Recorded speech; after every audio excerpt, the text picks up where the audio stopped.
our Batanggenyos. Pero hiling ako isa sa mga Batanggenyos. Ay, kung minsan sa kanila naman nanggagaling, in 3 years, baka I can do 1 movie. Kahit paano. And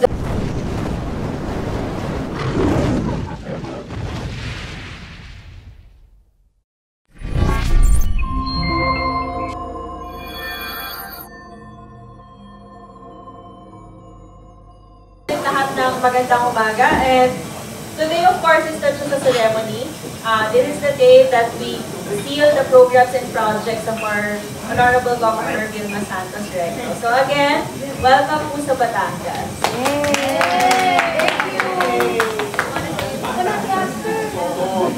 Matatag na Batangas. maaga pa ba? Wala. Wala na ako sa utak ko. Unang-unang wala akong tulog. Okay? Siyempre, I was, ano lang ito, kwentuhan lang. Hindi naman kayo iba. Siyempre, I was excited. Hello, Marina Bemay. I was thinking of I'm sorry, the special day today. So I wasn't able to sleep well. And then, excited ako. Siguro, nadinig nyo naman yung inaugural message ko kanina. Ito ang mga priorities na gagawin ko bilang governor. And, governor ako ulit. Bayan. Apat agad ang pinirmahan.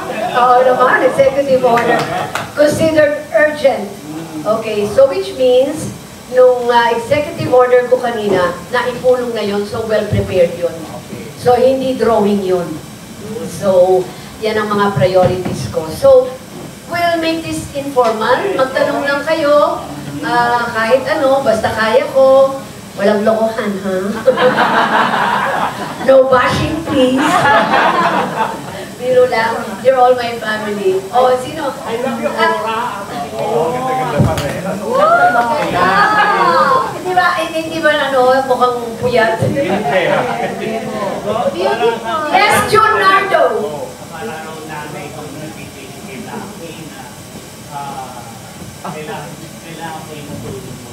Your energy. Kami ng mga nanay rito, alis maiyak daw. Sa mensahe mong iba. Actually, naiyak sila. Naiyak ba? Parang ito ang nakita. No, actually, in-acknowledge ko ng pamilya ko. Ang liit naman ng pamilya ko di ba? From Senator Ralph, of course, Secretary Ralph, rather, and then I have Lucky, I have Ryan, and then, now I have Jessie and Pina. Ganyan lang naman kaliit yung my immediate family. So, if you notice, in-acknowledge ko rin naman yung non-stop support at tulong sa akin and guidance sa akin ni Secretary Ralph. I truly appreciate him as my partner. And then also si Ryan is a legislator now and I'm proud of him. And I see him every day and he's so excited. Nakikita ko, nahuhun yung character ng anak ko. You get me, ni Ryan, now that he's a legislator. He's very excited to learn. Oy, Julie! Nandiyan ka pala. He's very excited to learn, excited pumasok ngayon. He's having, as a neophyte, he's having his 3 days seminar. Parang ako din noon yan. Meron kaming 3 days na seminar bago mag-session. So, nandun siya ngayon. And kay Lucky, kung ano yung nadinig nyo kay Lucky, I meant every word. Sa totoo lang, kasama ko siya na nangampanya. And pagkatapos ng eleksyon, sa totoo lang, dalawa kagad ang gusto nilang umpisa ang show. Gusto isabay ang Rainbow Rumble and Minute to Win It. So, nakiusap lang anak ko, Ma'am, help me. Kasi hilingin niya kay Cory kung pwede isa lang muna. Para gusto niya, yung week na yon, iti-tape niya sa Rainbow Rumble, and yung succeeding week, gusto niya, nandito siya sa Batangas to fulfill his promise na they will see him in every bayan or every distrito. Dahil yun ang ipinangako niya. And totoo rin yun.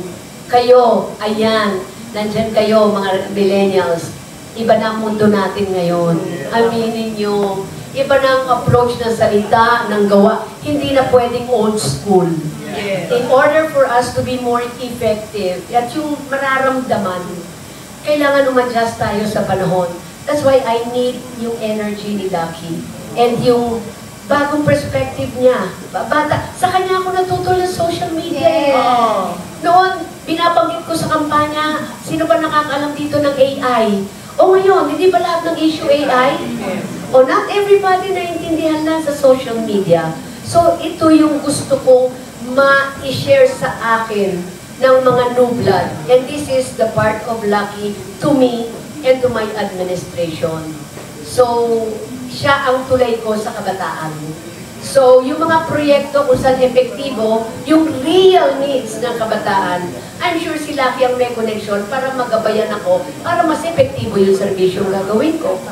So, yun. O ikaw, Junel, may tanong ka bilang reaction sa kabataan. Bella. Sino na mag-ano? May aking question ko lang. Yes, Bella. Ano na po yung payong binigay mo kay Luis after po the election? Ano po yung advice? Advice? Oh yeah, advice for Luis after the election na. Alam mo, wala. He's adult enough, kahit paano he's intelligent enough to know what he's doing. And then itong serbisyo, it's coming from his heart. Hindi nga niya tinanggap yung isang show dahil gusto niya magsilbi. Basta, ayun lang pala, okay, Melba? Ang sinabi ko lang, serving our people is not that easy. Pero, pag sincero ka sa gagawin mo, you will never go wrong. Yun lang yun. So, it should all come from the heart. Kasi pwede mong gawin lahat, pero pag wala, yung beneficiaries mo, yung tao, mararamdaman ka.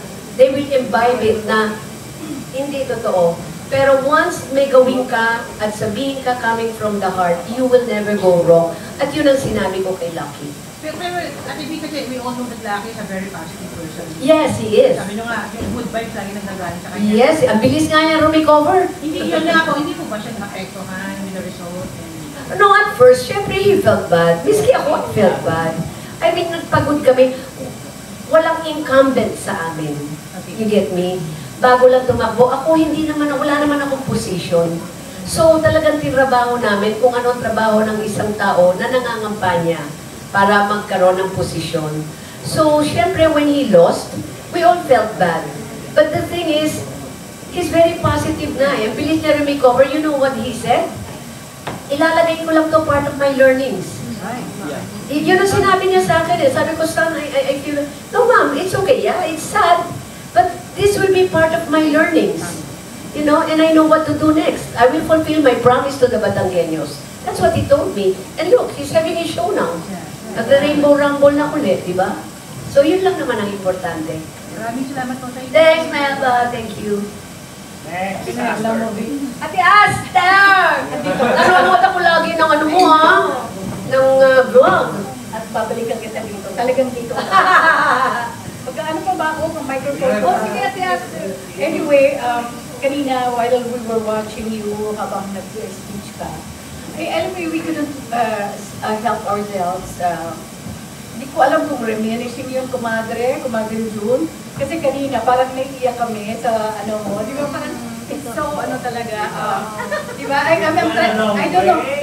Hindi lang yung, we are so proud of you. So, ang layo-layo na ng narrative mo. Party ka na chosen one. Alam mo, to be honest, alam ko ni Amber. Alam ko pati lang si Mia, hindi ako pupunta. Totoo yan. Sabi ko, but anyway, sabi ko, I cannot miss, of course, may kumare. She's my kumare. Love na love ko rin to. Alam niya yan. Di, ang gusto ko lang itanong sa'yo, kasi like kanina, like what I said earlier, we are so proud of you. We are so proud of what you have become. And tatlong taong ka rin nagpahinga sa politics. And then, now you're back where you actually truly belong. So how does it feel?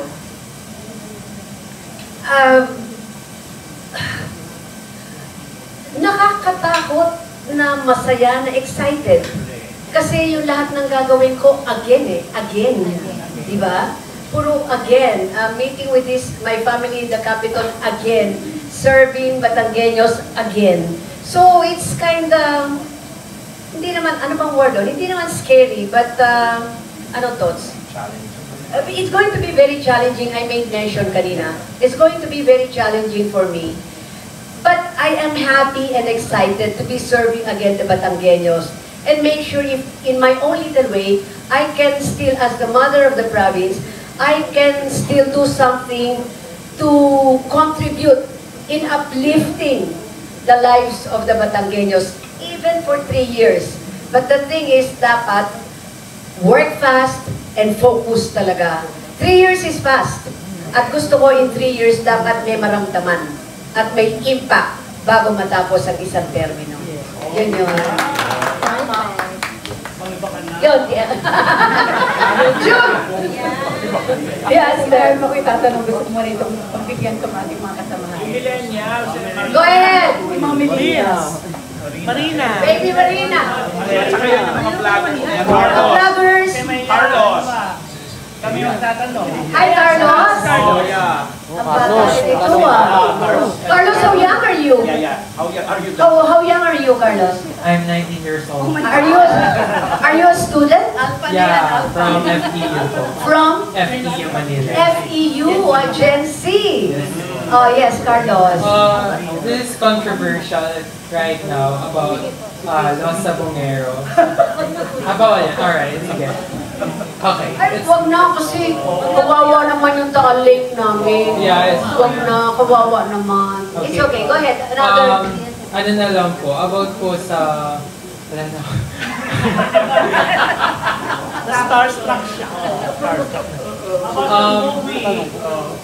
Yes, kung ano na lang po, kung if ever governor na po kayo ngayon and for sure nakafocus na po kayo sa Batangas, if ever ba magkaroon ng offer ulit sa inyo sa pelikula or sa mga teleserye, kapalit pa rin po ba kayo? Siguro sa hiding, siguro sa 3 years ko, alam yan ng mga Batanggenyo, sa 3 taon na isisilbi ko sa Batangas, definitely I'll focus my attention in serving our Batanggenyos. Pero hihiling ako isa sa mga Batanggenyos, kung minsan sa kanila naman nanggagaling, in 3 years, baka I can do 1 movie. Kahit paano. And, alam mo ito, Ambet, pero... Tahimik. Pero, okay, may negotiation, but I'm looking forward into maybe doing it, given a chance, makaisang pelikula within 3 years. But we're doing a meeting already, and I'm excited. Follow up. Follow up daw. Yes! Ate V. Oh, Julie Boniface! Kasi ganito, nakita ko yung post kasi ni Direk Brillante Mendoza and I wrote about it na may picture kayo with Coco, Direk Brillante. I would like to ask kung may possibility, may chance po ba na makagawa kayo ng movie with them? Yung picture na yun, that was 2 years ago. Yeah, Nagplano, that was 2 years ago. Nirepost lang ni Direk Brillantes. Hindi ko maalam eh. Parang may so-so filming something eh. But that was 2 years ago and may in-offer sila sa akin noon ni Coco na isang indie film. Pero unfortunately, medyo hindi nagkatuluyan. I don't know kung, I forgot na kung dahil ba sa schedule, dahil ba sa concept, or kasi parang pareho rin ang concept sa Batang Quiapo, or to that effect. Kaya hindi natuloy. Pero nag-meeting na kami. Nag-meeting which means, Na sana, na makakagawa sana ako ng film noon, sana, an indie film. Pero 2 years with Coco. Yeah. ibahin po yung concept or whatever.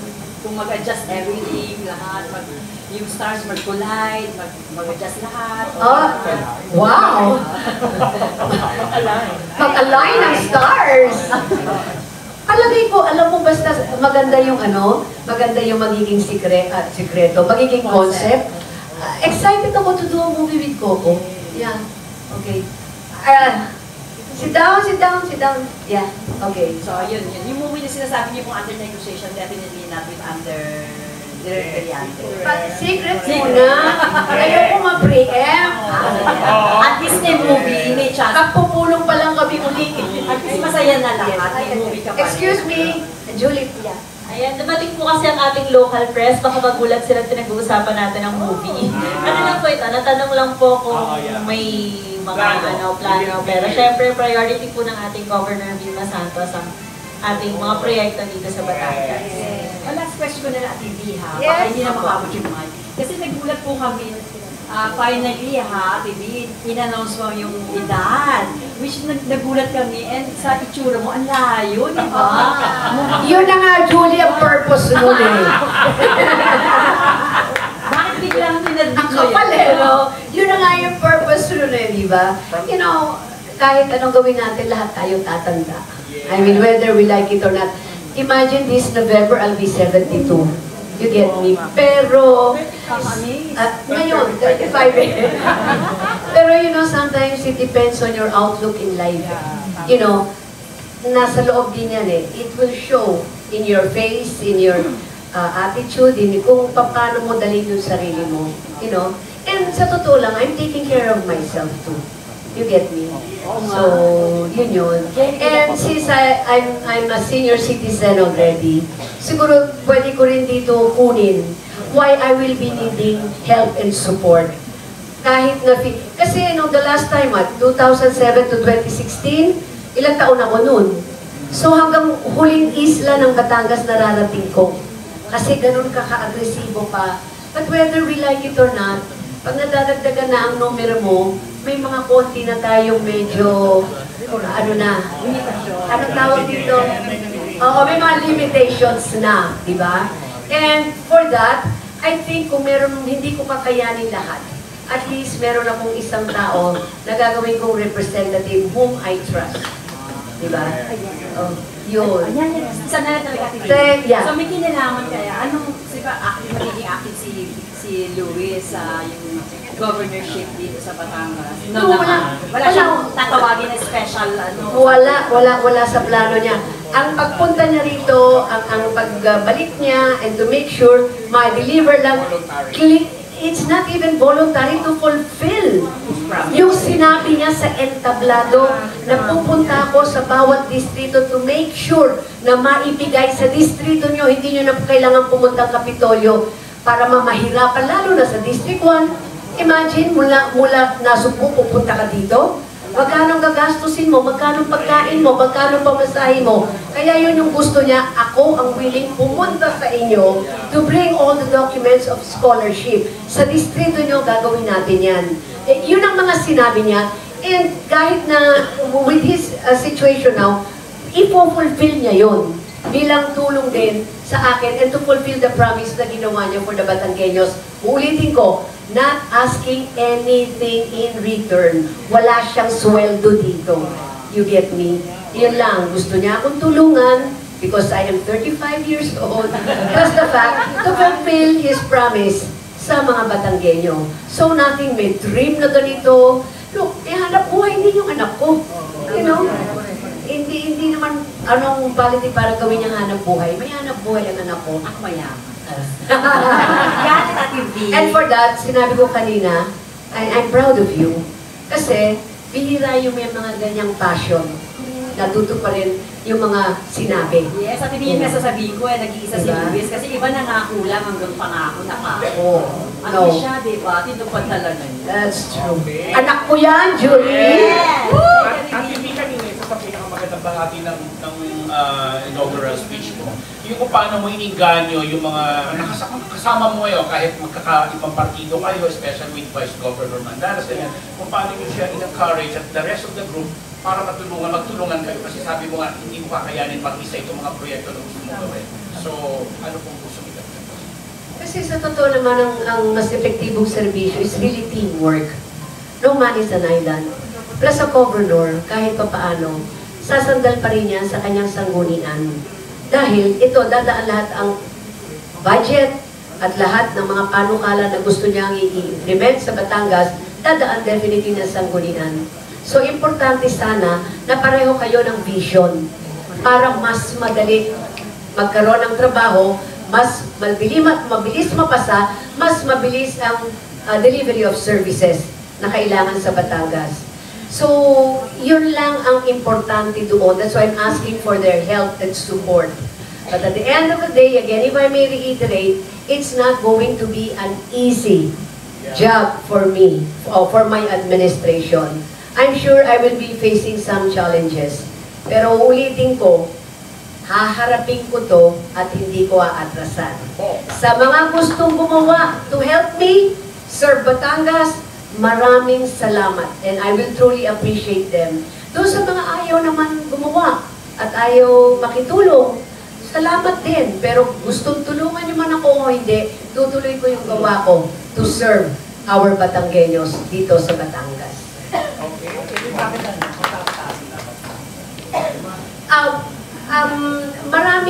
Maraming kasi challenges dumaan din sa Batangas. Tama ba? So, marami tayong hinaharap ngayon ng mga problema, especially sa klase na meron tayong problema sa nasyonal. Gera left and right. Whether we like it or not, sino na naman ang sisisihin? Local government. Kasalanan ba natin kung magmamahal ang krudo dahil sa gera? You get me? May mga things na uncontrollable. Kaya it will definitely affect our economy. So, pag naapektuhan ang ating ekonomiya, apektado mga probinsya. Tama ba? So, we're looking forward sa kaya naming magagawa through our teamwork. We are looking forward, in spite of all these challenges happening in our country and in other countries because of war, tutuparin namin pa through our programs and projects to make Batangas more matatag. You know, through services and projects. Ano yung mga priority, di ba? Yung hospital. Yung sinabi ko kanina, may mga hospital na, hindi naman ang hospital pwedeng building lang. Kailangan, yung building may servisyo sa loob. Yun yung mga sinasabi ko, Elisa, urgent. Sorry. Ang isang, hello. Okay. Hello. Ang isang urgent natin, di ba nangyari yung Bagyong Christine? Hello, mahina. Hello. Sige. Halimbawa, yung nangyari last year na Bagyong Christine, pinakamalaking na perwisyo, Batangas. Di ba? Daming namatay sa bayan ng Talisay na nag-landslide. So, pinag-aralan namin, I mean, it's a matter of pag-aaralan kasi yung panahon ngayon. Kita mo, akala lang natin bagyo ng bagyo, hindi natin na nababantayan. Nakala mo maliliit na ulan, pero itong maliliit na ulan pala, nakamitin ko na yung risk reduction na team group. Ito palang maliliit na ulan na to na binabaliwala natin yan na nagpapalambot ng lupa. So, pagbuhos ng isang malaking volume ng tubig, bigla kang landslide na you will be caught unaware. So that's one of my priorities now. Na magawa na ng mga paraan at proyekto, ano mga dapat na natin gawin. Kamukha ng binanggit ko sa preparedness, kailangan na alam na natin ang gagawin just in case may mangyari ulit kalamidad. And 2 days ago, nadinig ko lang sa Pag-asa, 11 to 20 more typhoons are expected to come in the Philippines hanggang itong buong 2025. Imagine. So, isa sa urgent ko at ginawa kong executive order ay yung pagtatayo ng ating risk reduction team o ang tawag namin PDRIMC, provincial, provincial, ano na nga yun? PDRIMC, Provincial Disaster Management Committee o Council. Nakamiting na namin dito. Nakamiting na. Yun. Good morning po. Good morning. Logan po. Hi, Logan. Tanong ko lang po, paano niyo po pakikinggan yung mga hinaimpo ng ordinaryong mamamayan? Meron po ba kayong social media, may hotline, or meron po ba libreng pagpupulong? Meron. Magtatayo kami, ipapaalam namin yan sa inyo. Magkakaroon kami ng isang hotline at meron kami reporting na gagawin every quarter or every month. Every month, meron kaming talino at puso na mag-live kami para sa mamamayan ng Batanggenyo. Doon malalaman namin anong kailangan nila at ano na ang ginawa ng gobyerno para sa kanila. So which means, ang kaibahan din ngayon ng aking administrasyon, we will rely more on social media and information. Unlike before, wala tayong mga social media. Pero ngayon, ang way of communication, social media na eh. Kung gusto, manood ka ng news, any news gusto mo iparating, happening, communication, it's all social media. So we are focusing now on social media for our coordination sa pangangailangan at mga proyektong nagawa ng aking administrasyon for the Batanggenyos. So we'll do that. Pag nalaman namin yung aming hotline, we will let you know. Thank you, thank you. Thank you so much. Alin? Yeah, but Yes. Yes. Para, yes. Nakita ko yung difference noon kasi marami ka pang dapat gawin para maparating mo yung gusto mong sabihin. Ngayon, social media lang, through your page. Right away, ito ang ginagawa namin, ganito, ganyan. Plus, magla-live kami once a month ng Talino at Puso. So that we'll hear them. If they want to call, what we want to communicate with our Batangueños, gagawin namin yun through social media.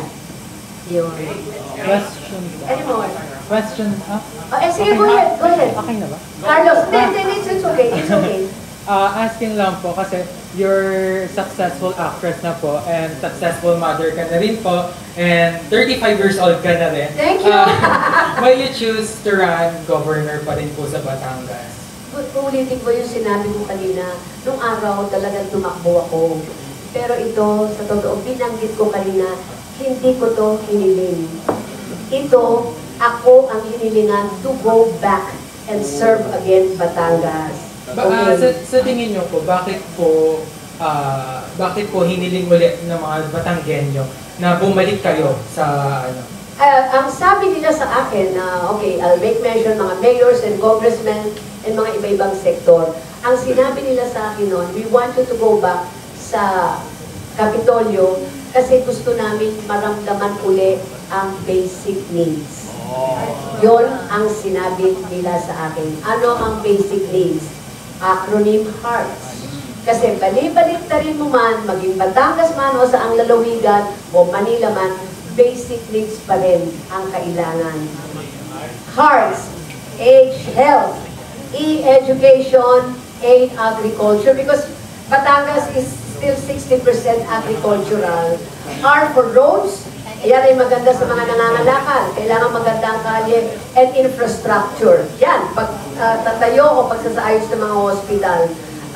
T is for tourism and technology. And S for security and social services. Yung pinakit ko kanina, ano yung augmentation, kung pwede itulong mo sa mga senior citizens, sa mga scholars, these are all social services. At isa yan sa mga prioridad ko. Congratulations. Thank you. Carlos, no? Yeah. Any more? Ang tahimik mo naman dyan, Jimmy. Of course, Ate B, hindi pwede hindi. Yes, Janice! Ayan, Ate B. First, congratulations, Ate B. Pati kami naiiyak sa pagka-proud sa'yo. Thank you, Napakita ka Janice. namin uli na pamamahalaan ng Batangas. Alam namin Batangas is in good hands. Ayan. Thank you, Janice. Pray for me. Kailangan kong tulong ng prayers. Kailangan ko ng prayer warrior. Totoo yun, for guidance. At least guidance. Pray for me, for my administration. Ay, thank you, Ate. Pray for my administration and pray for my family. Yun lang ang hinihiling ko talaga.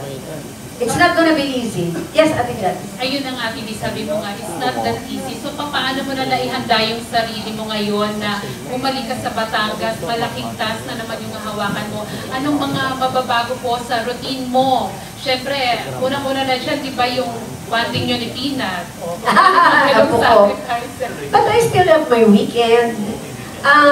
Hindi naman sa totoo lang, the scheduling, pagplano ng proyekto, ng projects, going around, hindi naman ito na bago sa akin. Ginawa ko na yan for 9 years. Maybe itong pagbalik ko uli, siguro the only thing na gagawin ko or I will focus on doing these things, projects, program, and maybe ma-enhance ko pa. Alam mo, kung ano pa yung enhancement pwede kong magawa at this point in time, lalo na iba na ang panahon ngayon. Even the klase ng serbisyong ibibigay ko. Kamukha kanina, I made mention also. Lagi tayo nagbibigay ng tulong, puro sa scholarship. After that, what's next? I want ngayon magkaroon ng tinatawag na parang merit sa mga scholars. Ano ito? Those students na nag-e-excel, na talagang maganda at nakita mong nag-aaral, kumukuha na talagang magandang grade, masipag, gusto mong dagdagan ng kanilang financial assistance. You get me? And to inspire others to study more. Dadagdagan ko yung kanilang tinatawag na parang bonus. Pag nakita mo yung grade nyo, nag-excel kayo, may additional assistance kayo for your family and for your education.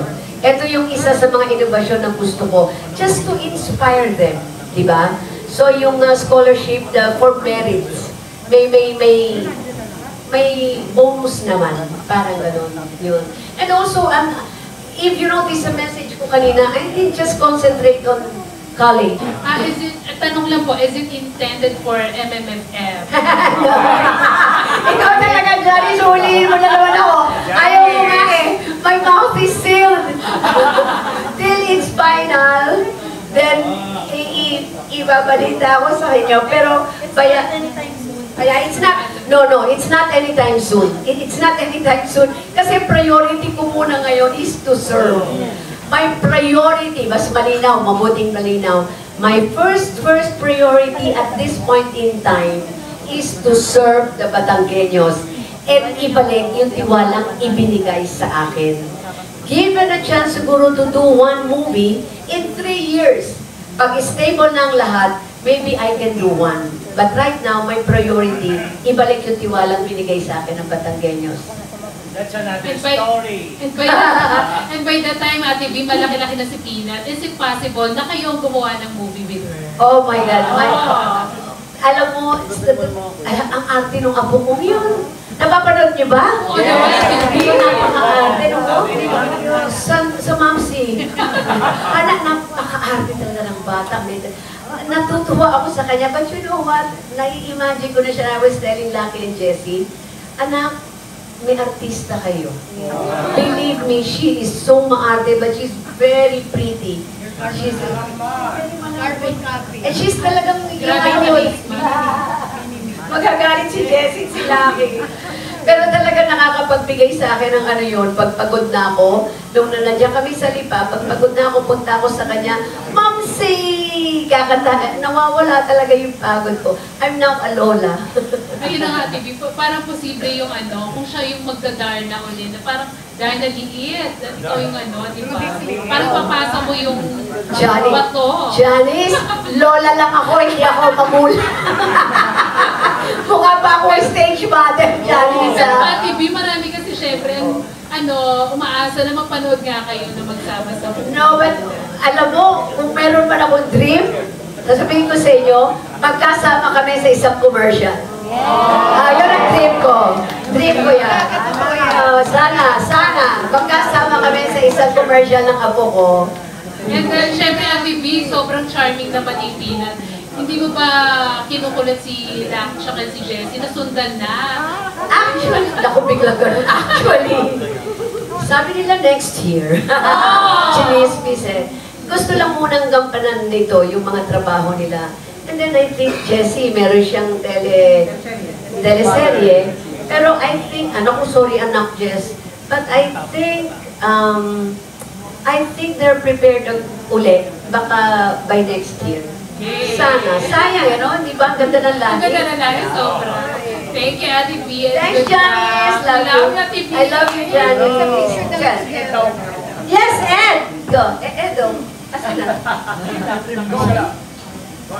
Ayan, go ahead. Yes, Ed. Yes, Ate B. Kasi kanina binigyan mo ng focus yung basic needs ng Batangas. Now, this time, yung sinasabi kasi nila na sining at kultura ng isang lugar ay yung kaluluwa ng katulad ng Batangas na inalasan, history, heritage, mga magandang mga tanawin. Ano ang magiging proyekto mo bilang gobernador na magpapaunlad pa sa sining at kultura ng Batangas? First of all, kasama sa Hearts program yung tourism.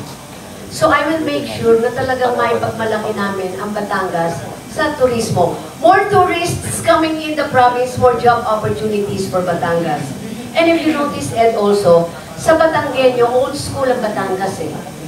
Even if you notice, hindi nawawala, kahit na may mga hip-hop na dyan, sa isang programa, hindi mawawala ang kultura ng ating pagsayaw, kasama pa rin sa programa, palabas, lagi pa rin kasama ang kultura o pag-awit, ang kultura ng ating Pilipino. Hindi mawawala yon kahit sabihin mo may hibak na. So I'll focus on tourism, kasama na lang yan to really support the culture and arts of the province.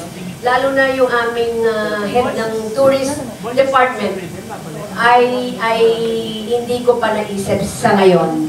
Pero yung head ng turismo namin dapat maging proactive to make sure na ang kultura dapat ng Batangas hindi bitawan.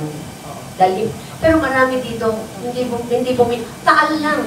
Hanggang ngayon, ayaw ipagalaw ang church. So, Batangas isang lalawigan na nagbibigay halaga sa kanilang kultura at ano bang arts? Sining. Kultura at sining. At yun ay pinagmamalaki ng Batangas. Marina, go ahead. Yes! As in, Beth, go. Regarding to dito sa book ninyo, yes, Beth? nakasunan dito mga pelikula or may politics? If I may, I'd like to thank, of course, our professor here, si Tots. Papakilala ko sa pamamagitan ng ating Father Rector Richard Ang ng UST. Sila ang nakaisip na gumawa ng ganitong libro. How will you know better, Tots? Sila, at ikaw na magpaliwanag, basta ito ay isang malaking karangalan para sa akin, lalo na ang isa sa ang bumuo nito ay ang University of Santo Tomas. And isa lang ito sa 3 libro na binabalak nilang gawin. Meron pang coffee table book, at may filmography pa. And I'd like to thank, of course, our family sa UST headed by Father Rector Richard.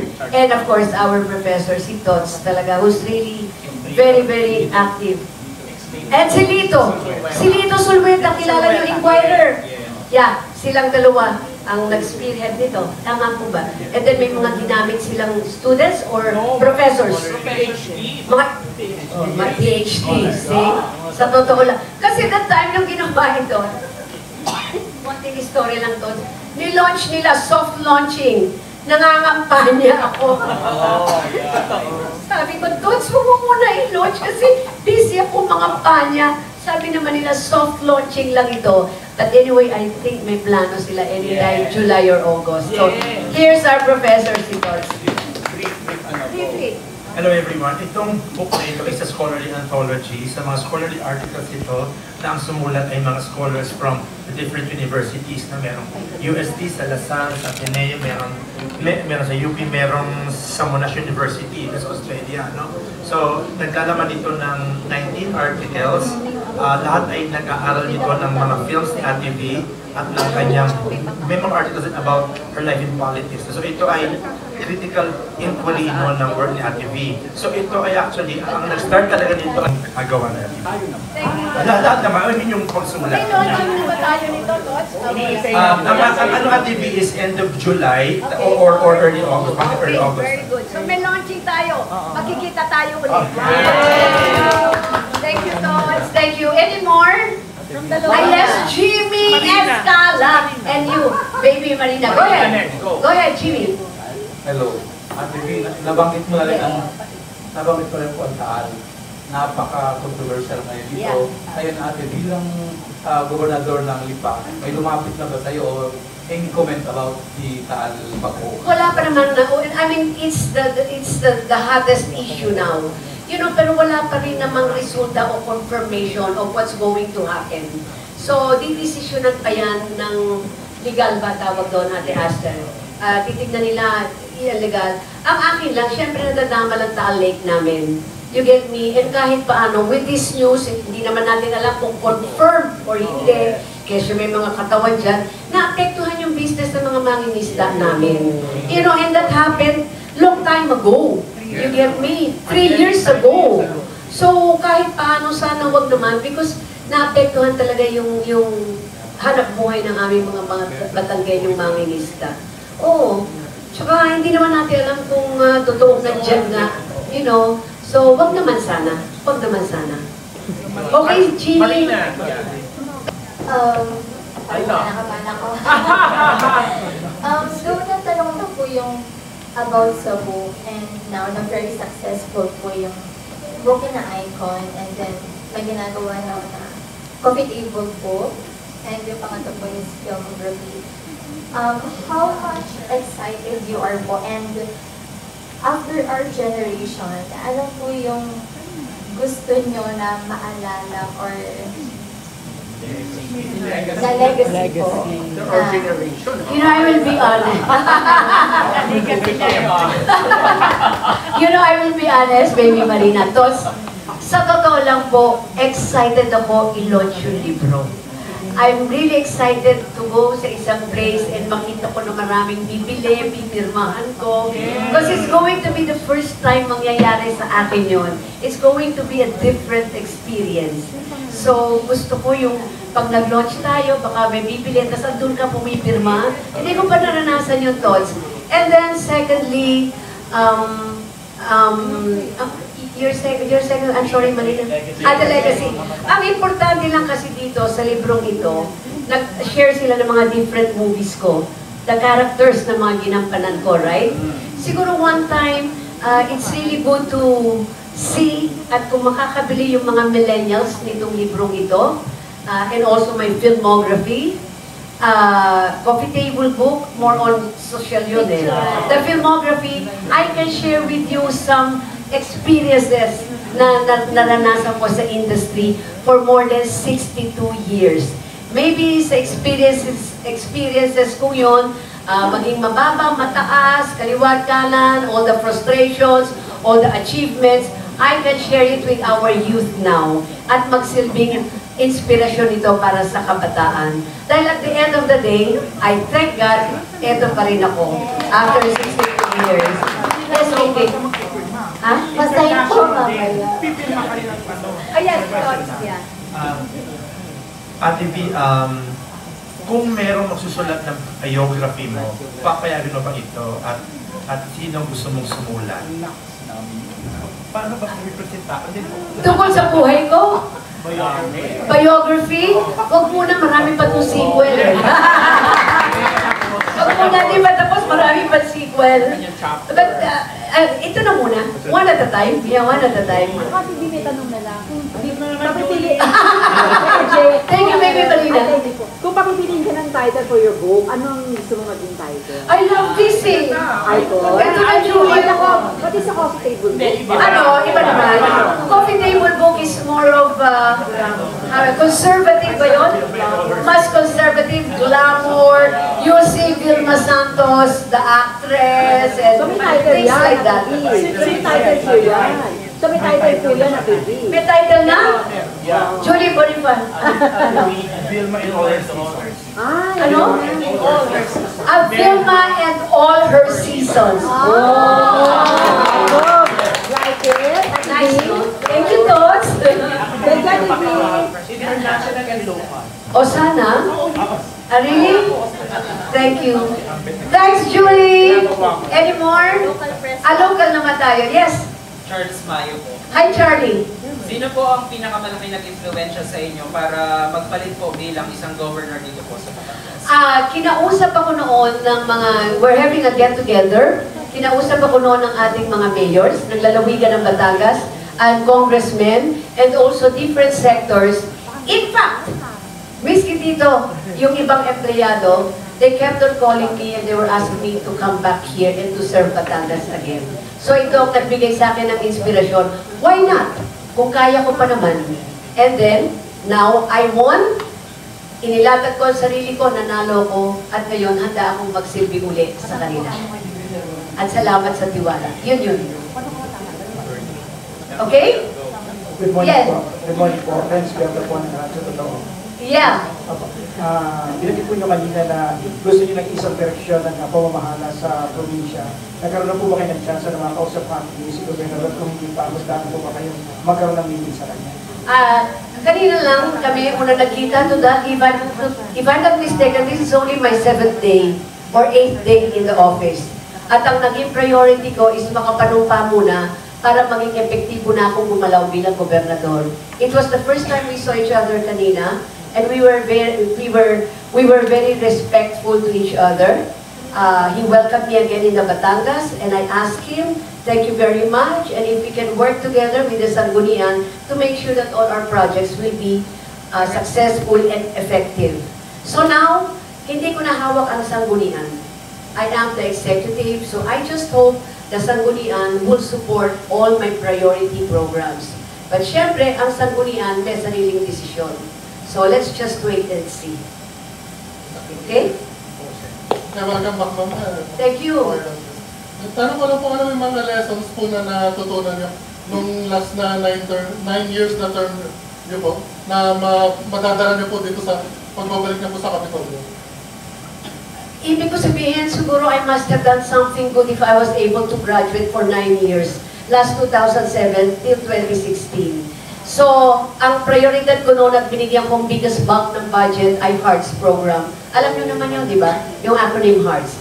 Even itong mga leaders natin ngayon, mayors and congressmen, who asked me to go back, itong hiniling nila sa akin, implement uli ang HEARTS program because ito uli ang kailangan talaga ng Batangas. Basic needs. So now that I am back, I'm still focusing on my HEARTS program, but with enhancement, interventions, and innovations that I will make sure isusunod ko sa panahon ngayon to be more effective. So, nandun pa rin ako sa basic needs HEARTS program. But I will make sure to enhance it and do some interventions and innovations para mas epektibo. Okay. Maraming salamat. Meron pa follow-up? Yes. Follow-up na po sa kanina po sa sabong. Sa ngayon po, hindi pa po ba kayo nabibirit po ng polis doon po? Ano daw yung isa sa lake na yun? Yung po sinabi niyo po yung impact sa tourism.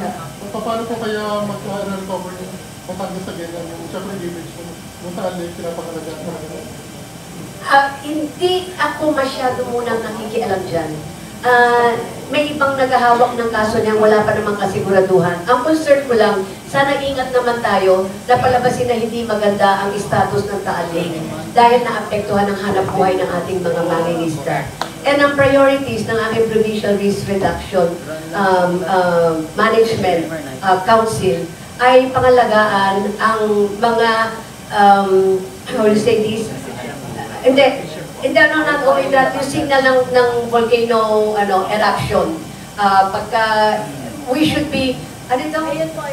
Ngayon, may alert level 1 tayo ngayon. So, sa ngayon, I think ito dapat namin bigyan ng focus. This is our priority. Naka-alert level 1 tayo ngayon sa Taal. Yun, sa ating Taal. Yun. Okay? Any more? Yes.